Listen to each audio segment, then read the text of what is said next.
हमारा भी बाबा नीम करौली महाराज पे भी अभी जो है उनकी जीवनी पे उन पे फिल्म बन रही है, उसमें भी हम लोग सहयोग कर रहे हैं और आशा करते हैं कि हमारे जो लोग जुड़े लोग हैं और या जो सुन रहे हैं वो भी परिवार में संस्कारों को बढ़ाने के लिए कुछ न कुछ अपने बच्चों को संस्कार के रूप में कुछ देंगे। जो सबसे बड़ी कमाई होगी, आज के दिन पैसा कमाना बड़ी बात नहीं है, मगर पैसा कमा के पैसे को जो है बच्चे जो हैं सही जगह यूज करें और घर में संस्कार हो, बड़ों का आदर हो और भगवान का नाम लिया जाए, जिससे अंत समय जो है वो कमाई जो है जो सहयोग जो है वो करे, उस कमाई के थ्रू जो है अपना अंत जो है आत्मा का जो है असली भोजन, उसके लिए हम लोग कार्यरत रहेंगे और हम लोग कार्यरत रहे हैं। और इसके साथ ही आप लोगों का धन्यवाद कि आप लोग यहाँ भक्ति धाम में आए और समाज की बहुत बड़ी सेवा कर रहे हैं कि आप भारतीय संस्कृति को, देवभूमि उत्तराखंड की संस्कृति को बढ़ाने में सहयोग। राधे राधे। और अगर आप कुछ पूछना चाहते हैं मंदिर के बारे में, आश्रम के बारे में, माँ के नीम करौली महाराज के संग 11 साल का था उस समय से साथ रहा हूँ। 73 में उन्होंने जब शरीर छोड़ा उसका 15 मिनट पहले मैं महाराज के साथ था। उन्होंने जो है 5 लड्डू जो है माँ को जो है प्रसाद स्वरूप भेजा था, उसके बाद ही उन्होंने कैंची छोड़ दी थी, फिर वो लौट के नहीं आए, फिर वो वहीं वृंदावन का ही वास उनका हो गया। विश्वास करते हैं तो किसी बाबा पे नहीं, किसी भगवान पे नहीं। मैं चाहती हूँ कि उतनी नहीं ऊपर सुना, मैं चाहती हूँ वो भी इस तरफ आए, तो किस तरह से हमको इस तरफ ला सकते हैं। देखिए ऐसा है, यात्रा जो होती है वो सबसे बड़ा जो स्कूल है, यूनिवर्सिटी है, वो यात्रा है। आप उनको प्रकृति को दिखाने के बहाने, होटल में अच्छा से अच्छा खाने के बहाने, किसी से भी यात्रा में लाइए। यदा कदा आप वहाँ पे मंदिरों के भी दर्शन करेंगे।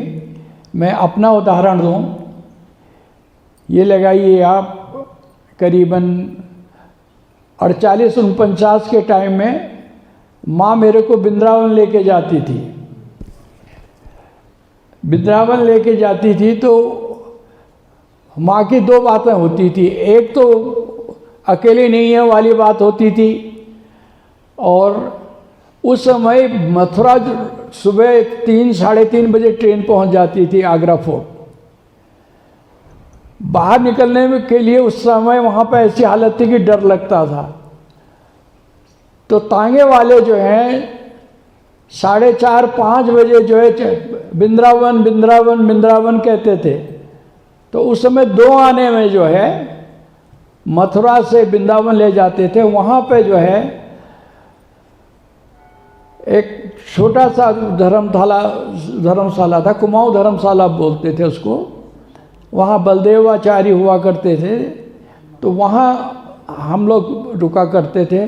तो माँ मेरे को दिन भर में वहाँ के सारे जो मंदिर है ज़्यादा से ज़्यादा पैदल वो दिखा देती थी।